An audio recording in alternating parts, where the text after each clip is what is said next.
आप मैंगो खाकर वो जो गुठली होती है उसका क्या करते हो? फेंक देते हो ना? मैं भी यही करता हूँ। आप सोच रहे होगे ये क्या पागल है, कितना ऑब्वियस सा सवाल है।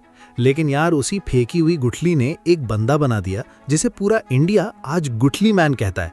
और उसने सिर्फ गुठलियों से 0 रुपए लगा के 8 लाख पेड़ उगा दिए और 5,000 किसान परिवारों की जिंदगी बदल दी। रुको बताता हूँ क्या होगा अगर मैं बोलूंगा कि एक मैंगो ट्री अपनी पूरी जिंदगी में 1 टन CO2 खा जाता है, मतलब आपकी कार की पूरी 1 साल की कार्बन।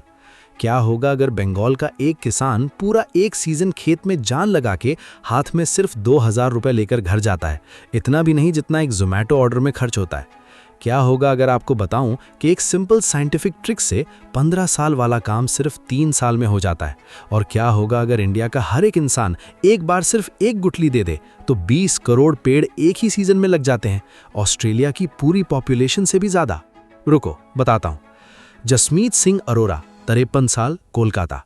खुद कहते हैं मैं ना फार्मर हूं ना बॉटनिस्ट, बस एक बंदा हूं जिसे आम पसंद है। IIT IIM वाली स्टोरी नहीं है ये एक फ्रस्ट्रेटेड इंसान की कहानी है जो एक चीज देख के सो नहीं पाया। 2017-2018 जसमीत देख रहा था कि कोलकाता के पुराने आम के बागान खत्म हो रहे हैं एक एक करके। बर्ड्स का शेल्टर गया, इंसेक्ट्स की इकोसिस्टम तबाह, और जो किसान पैडी उगा रहा था वो खुद बर्बाद हो रहा था। पैडी की खेती इतना पानी पीती है कि सॉइल की फर्टिलिटी खत्म हो जाती है और सीजन के बाद हाथ आता है सिर्फ 2,000 रुपए।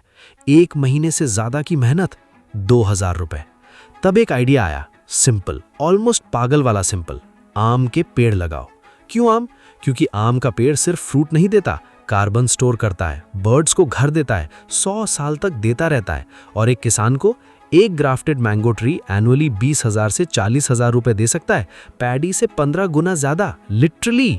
अब यहाँ पे असली टेक्नोलॉजी आती है, और ये ध्यान से सुनना क्योंकि यहीं पे सारी मैजिक है। एक नॉर्मल आम की गुठली जमीन में डालो, पेड़ उगेगा, लेकिन फल आएगा 12 से 15 साल बाद। 15 साल यार, एक बच्चा पैदा हो, मैट्रिक तक पहुंच जाए, तब पहला आम आएगा। कोई भी किसान ये वेट नहीं करेगा। तो जसमीत ने ग्राफ्टिंग यूज की। ग्राफ्टिंग क्या है? सोचो, एक नई सीडलिंग है, फुल ऑफ पोटेंशियल लेकिन अभी कमजोर। दूसरी तरफ एक पुराना बैटल टेस्टेड रूट सिस्टम है जिसका जमीन से पूरा कनेक्शन है। अब दोनों को एक स्पेसिफिक एंगल पे काट के ज्वाइन करो, सील करो, और दोनों मिलके एक नया पावरफुल पेड़ बनाते हैं। नई आइडेंटिटी, पुरानी रूट्स की शक्ति। एग्जैक्टली जैसे एक नई स्टार्टअप में एक प्रूवन मेंटर आ जाए और दोनों मिलके कुछ बड़ा बनाओ। यही ग्राफ्टिंग है। रिजल्ट, जेस्टेशन पीरियड 15 साल से सीधा 3 साल। 3 साल। किसान को पता है 3 साल में फल आएगा, तो वो पेड़ लगाता है, अपना मानता है, केयर करता है। और जसमीत सिर्फ ग्राफ्टिंग नहीं करते, वो इंश्योर करते हैं कि सैपलिंग उस रीजन की लोकल वैरायटी के साथ कंपैटिबल हो। बांकुरा के किसान को बांकुरा के मौसम के लिए वैरायटी मिले, जेनेरिक नहीं, कस्टमाइज्ड।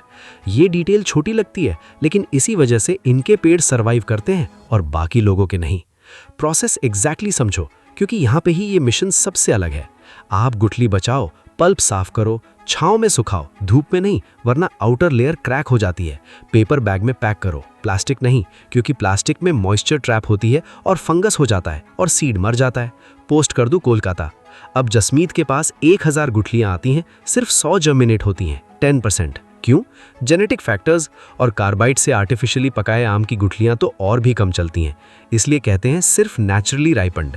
इन 100 सीडलिंग्स को 6 महीने केयरफुली नर्चर किया जाता है, फिर ग्राफ्टिंग, फिर फार्मर के हाथ के साथ organic fertilizer training, vermi composting knowledge, tree care. और फिर जसमीत एक चीज करते हैं जो मुझे सबसे ज्यादा पसंद आई, कंट्रोल छोड़ देते हैं। ये उनका पेड़ है, उनकी मेहनत, उनका डिसीजन। यही ओनरशिप मॉडल है जो इसको जिंदा रखता है।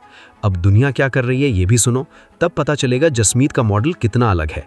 इथियोपिया ने 2024 में एक ही दिन में 60 करोड़ पेड़ लगाए। पूरी इथियोपिया की पॉपुलेशन एक साथ निकल आई। इंप्रेसिव? हाँ, लेकिन उन्हीं की गवर्नमेंट सोर्सेस कहते हैं सर्वाइवल रेट 50% से ज्यादा नहीं है। मतलब 30 करोड़ पेड़ एक साल में मर गए।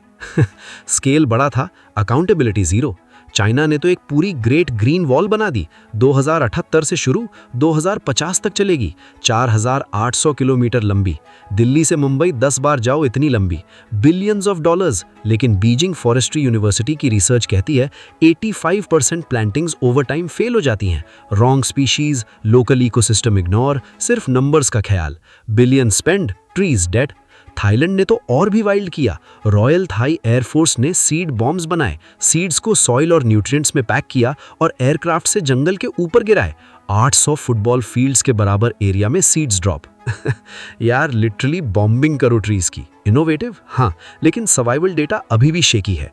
तीनों कंट्रीज में एक कॉमन प्रॉब्लम, ट्रीज लगते हैं, सर्वाइव नहीं करते। क्यों? क्योंकि किसी ने उन्हें अपना नहीं माना। और यही जगह है जहां गुटली मिशन बाकी दुनिया से अलग खड़ा होता है।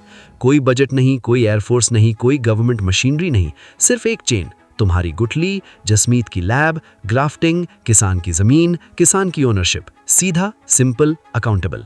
अब क्राइसिस मोमेंट सुनना, क्योंकि ऑलमोस्ट सब खत्म हो गया था।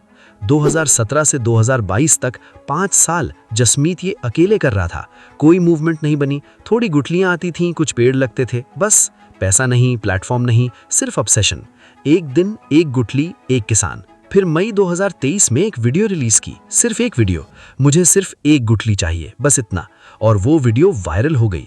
गुजरात में एक अकेली औरत ने अपने नेबरहुड एंगेज करके 10 दिन में 8000 गुटलियां कलेक्ट कर लीं। कुरियर वालों को भी हैरानी हो गई। आर्म्ड फोर्सेस ने पार्टिसिपेट किया, स्कूल्स ने पार्टिसिपेट किया, कॉरपोरेशंस ने CSR में गुटली मिशन इंक्लूड किया। तब से 21 lakh seeds collected, 8 lakh grafted trees distributed, 5000 से ज्यादा किसान परिवार डायरेक्टली बेनिफिटेड। सुंदरबंस, बांकुरा, पुरुलिया, झारखंड। और विजन, अगर इंडिया का हर एक इंसान एक गुटली भेजे, 20 करोड़ पेड़ एक सीजन में, 0 गवर्नमेंट बजट। ये मॉडल दुनिया कॉपी नहीं कर पाई। इथियोपिया ने ट्राई किया नंबर से, चाइना ने ट्राई किया पैसों से, थाईलैंड ने ट्राई किया एयरफोर्स से, एक 53 साल के कोलकाता के बंदे ने ट्राई किया एक गुटली से, और वो जीता। और तुम्हारी गुटली अभी भी डस्टबिन में जा रही है।